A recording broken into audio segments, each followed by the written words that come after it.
Bay.talk with Jay and Will. We like to go stupid or hyphy yee about the Warriors and other topics going on in the culture. This is episode 6 of the pod, and we had an episode lined up this week. We're just gonna talk about Jeremy Lin's impact in the G League because we stayed riled up like with Wanamaker, getting him replaced. We stay on his ass. For real. Wanna playmaker. For Wanaburger. Got caught up in a couple things, but we're back, and this is our first mini series, our first mini episode. If you guys are new to the podcast, welcome. And today we're going to be talking about the past couple of things that happened with our team, the Golden State Warriors. It's been pretty rocky lately. Yeah, so last night we watched first we watched a tremendous vintage Mecca performance by Steph, dropping some light 37, come back from his illness as the Warriors beat the Knicks 114-106. 37, 6 and 6. Damn. So all around pretty decent performance, and he didn't even really shoot that good either. He just kind of like putting up a lot of shots, but if he was shooting like how he usually shoots and getting the looks, yeah, he would have no doubt had 45. Right. I mean, we don't care like how good Steph shoots. As long as he gets over 30, then we have a chance to win. Bro, he makes that shit look so easy. You ever be watching a game and you're like, holy crap, like Steph has like 29 points already? How? Sometimes I think he only has like 15. I'm like, what? He has like 20? So this was our first game back with Wiseman and Looney. Finally some big men on the squad. No more Toscano, but I feel like the Warriors are finally coming together with their identity and utilizing their weapons. The past like 2.5 weeks have been really tough because obviously we had no big man. Both our starting and our backup big men are out. But I mean, people kind of got a little antsy and started forgetting, like, listen, like, we don't have any big man. Like, how do you expect this team that's already struggling to win games, even more so now that we didn't have any big man? But that thing was scary. I was like, how the heck are we going to guard Porzingis or like Aldridge if we were to play them? Yeah, Randall and Nerlens. Yeah. But we put up good fights coming out of each game. Even though we gave away a couple games, but Kelly Oubre, shout out my fellow Filipinos or my Pinoy Warriors, coming out alive like each game, slashing and then learning his role with the squad. And it seems like his IQ has become like very high. Yeah, his shot selection is a lot better. His decision making is better. His patience is better. He's moving the ball more, and he's not just taking the first shot he sees every time now. Bro, just going straight to the rack every time on 3 defenders. He still does this, which annoys me. He catches it wide open and he'll look at his feet to make sure that he's behind the line. And I'm like, dude, you should already know if you're behind the line. Like, even like high schoolers don't do that. Bro, just like, I know, you should be doing that in like practice. Like, real shooters know that they're behind the line. But you should just be more present in terms of like where you are on the floor. Steph had that nice like dish to him at the end. He made that nice little cut. Yeah, he has been doing better at that, moving out the ball and being in that little dunker spot wherever Steph or Draymond or somebody gets caught up in the air, and then they're like, oh, just dump it down right there. That was like easy dunk. That was like Iggy's old spot. Exactly. Even Kelly Oubre with the clutch strip on Randall at the end. Hell yeah. I was like, dude, he's literally becoming Iggy. And then Bob Myers was like, yeah, that was Iguodala-esque right there.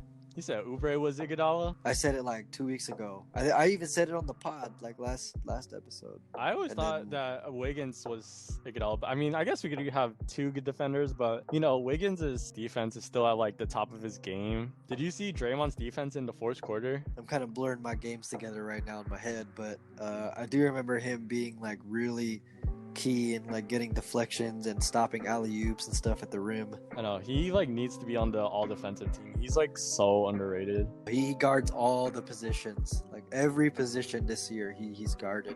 Every assignment or any defensive assignment, he's on that. Let's go all the way back to the Heat game. So we had no Draymond this game. I don't remember the reason, but we both struggled on offense and defense without him. So the Dubs were down the whole game until the fourth, where G League Summer MVP Bazemore the bench and scored 26 to bring us back in the game. Curry, of course, hit some clutch 3-pointers in the end, but dude, oh my god, I remember watching that game. Like, there was no way we should have won that game. Like, felt like the Laker game. Like, it was kind of just like, oh my god, like they're literally giving us this game. and we have to take it. The momentum shifted somehow. Like, we never feel the momentum with like the Warriors like coming back, but when it I don't know. It's like hit or miss when they start to come back. Yeah, it's kind of like the Warriors aren't even really like flipping a switch. It's just the other team is just like just messing up. We're just like, all right, we're just gonna try our best. Yeah, the other team just folds. But Yeah. Steph went 5 for 20 on threes, and then in overtime, he hit 2 clutch daggers, and then had a sick dime to Wiggins at the end. Do you think Steph is the most clutch player in the NBA right now? He's certainly in the discussion. It's pretty debatable of what clutch is in terms of, you know, like hitting the last shot of the game or taking that last shot, bringing it more up, especially against the Magic game. I want to talk about it with you a little more at that game particularly. Right. Mm-hmm. But in terms of just straight up on paper, I think Steph right now is top 5. It just feels like Steph, like every game, like we put him with like 6 minutes left, and then he just brings us back into the game, and then hopefully he wins it for us. In my book, like makes him clutch because he brings the team back winning mode. So the Warriors had 2 wins in a row against the Cavs and the Heat, so they were looking for their third straight win of the season. But then the Dubs folded in the 4th against the Magic. You know, everything was clicking for the Magic on offense and on defense. Like that one dude, Okiki, was getting buckets. Yeah, he was striping it. Yeah, and then Vujicic had that monster triple-double. Fournier was hitting shit. Yeah, obviously T. Ross being T. Ross. Yeah. Oh, yeah, T. Ross. Being a shot chucker like always. He's like J.R. Smith. He's just like J.R. Yeah, no, that's a great comparison. I said that when I was watching the game. I was like, man, there is no red or yellow light for him. It's just shoot, shoot, shoot. Everything is open. Yeah, and then going down to the buzzer, Steph and Dre play like the 2-man game where he was double teamed by MCW and Vujicic. Then he shot the airball 3. What were your thoughts on this possession? So this comes into my point where is Steph the most clutch player in the NBA? And, you know, people will point to this shot right there, you know, and it's just kind of like, okay, I want to ask you something. How many players in the NBA on the last shot, at least in today's game, how many of them get double teamed like that in the last couple seconds? Never. Like how many? It's not that many, guys. Like if it's one-on-one, Steph is pretty much gonna make it. Like we've seen it every single time. Every year Steph has a game winner at the buzzer or with a couple seconds left, whether it be from deep or a layup or whatever the case may be. Steph is really clutch, but I don't care who you are. If there's 2 guys or 3 guys on you, one of them being 7 foot tall, you're probably not gonna get that open of a look, and it just significantly becomes a tougher shot for anybody. It doesn't have to be just Curry. Right, like 6'7" MCW guarding you and Vucevic. Like, I know, and then everyone's just zoned up.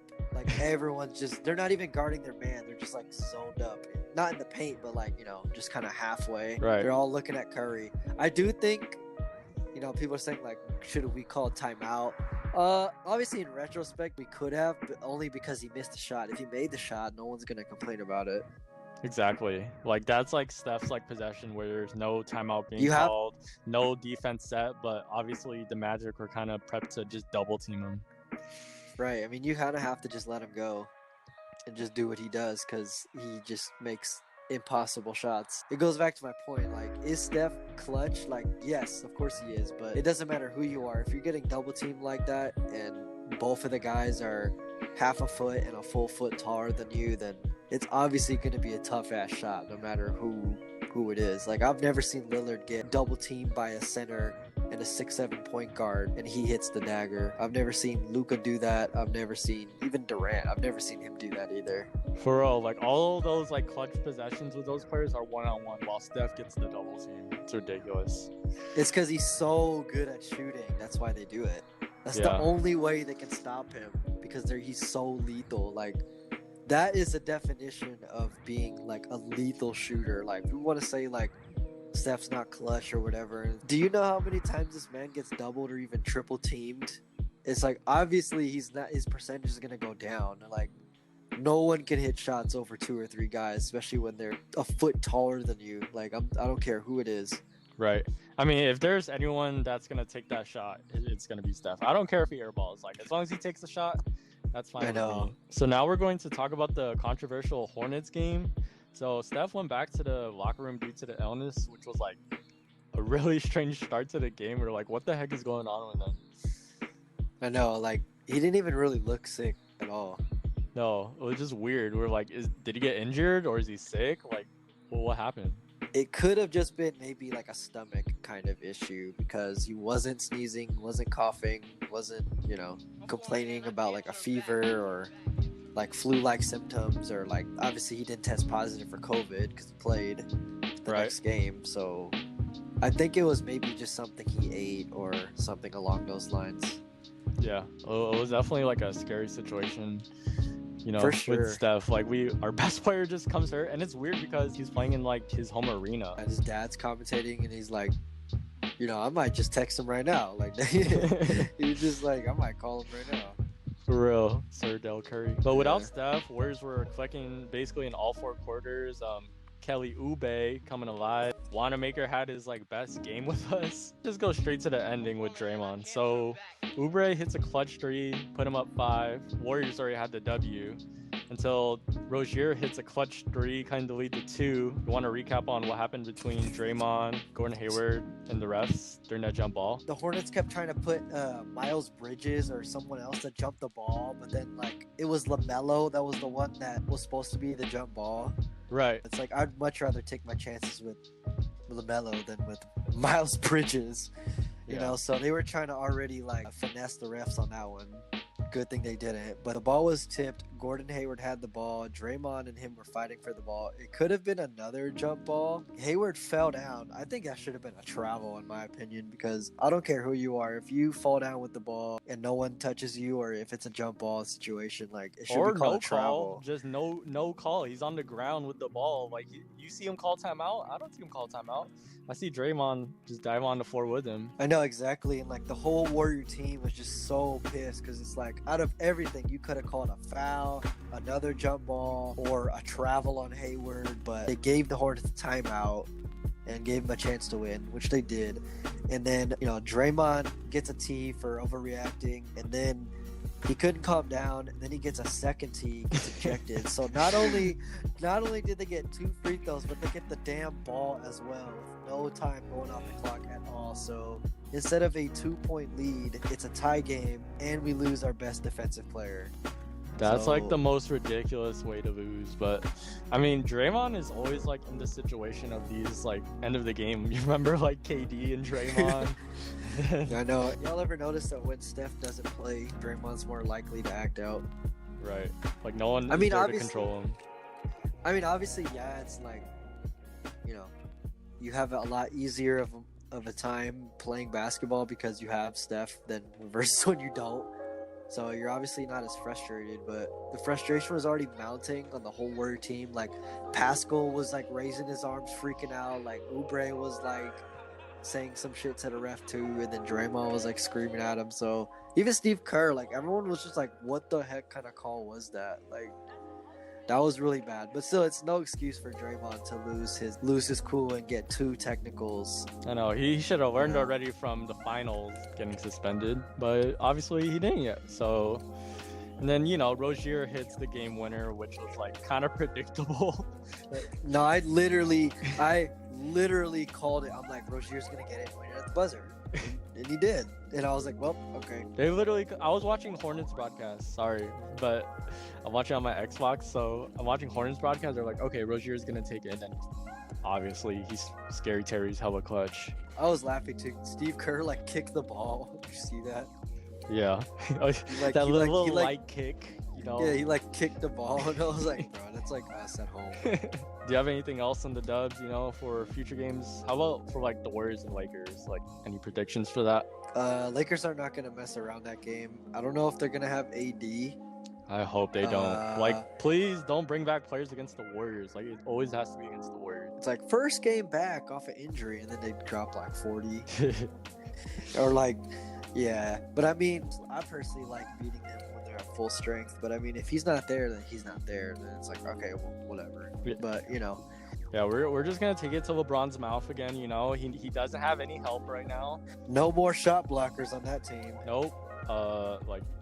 Howard's gone. McGee's gone. Even Schroeder's out right now. I mean, even if we don't comment on it, follow our Instagram at bay.talk, and then follow our TikTok at bay.talk podcast. And then now we have our podcast episodes on Spotify, so go follow and stream our episodes. And that's episode 6 for y'all. Thank you for tuning in. We're definitely gonna make more of these mini episodes for sure. If we feel like we need to just lightly touch on some things or catch up, or maybe we might even make a little like compilation of these. Who knows? 40 minutes is kind of a long time to watch something, so we'll try to keep it around the 20 to 30 minute range. That's a wrap, y'all. We'll catch you on episode 7 for the All-Star Draft. Peace.